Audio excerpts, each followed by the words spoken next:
650 টাকা। কত? আসসালামু আলাইকুম। দেশ ও প্রবাসী যারা আছেন, আমার আজকের ভিডিওটা একজন প্রতিবন্ধী মানুষকে নিয়ে, আমাদের বাড়ির পাশেরই। এইটা হলো আমার ঘর। তো এইটা হলো ওই বাড়ির পাশের এই প্রতিবন্ধীর, ওনার কাছ থেকে সরাসরি আমি জানবো উনি খুবই কষ্টতে আছেন। আসলে আমি অনলাইনে কোনো অর্থ উপার্জন করতে পারিনি, আমার মনিটাইজেশনও হয়নি। তো ওই লোকটার বাড়িতে নাকি 4-5 দিনের রান্না বাড়ি নাই, খাওয়া নাই। তো আমি সরাসরি ওনাদের ঘরে চলে যাই, থাকেন আমাদের সাথে।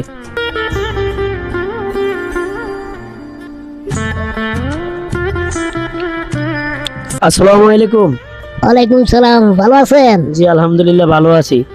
আমি বাড়িতে তো মাঝে মাঝে আসে আর যাই।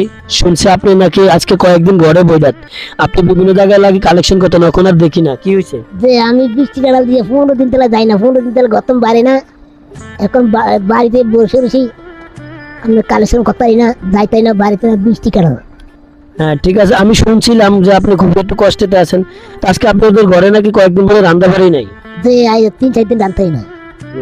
যাই হোক, তো দর্শক কি বলবো, আমার গতকালকে যে বেতনটা আমি আমার মন থেকে যতটুকু সমতুল্য আমি এই বেতনটা ওনাকে দিচ্ছি। এটা আপনি নেন, এটা আপনার জন্য। এখানে গোনা দেন তো।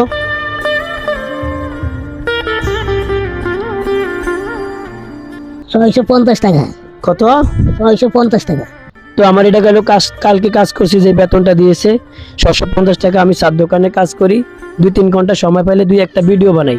তো আপনাদের কাছে আমি একটু সাহায্য চাইতেছি এই প্রতিবন্ধীটার জন্য। আপনি আমার স্ক্রিনে উপরে বিকাশ নাম্বার দেওয়া আছে, যারা সাহায্য করবেন আমাকে বলবেন, আমি আপনাদের স্ক্রিনে তুলে ধরবো এবং যে সাহায্যটা করবেন আমি ওনাকে আনিয়ে পৌঁছাই দিব। আসসালামু আলাইকুম।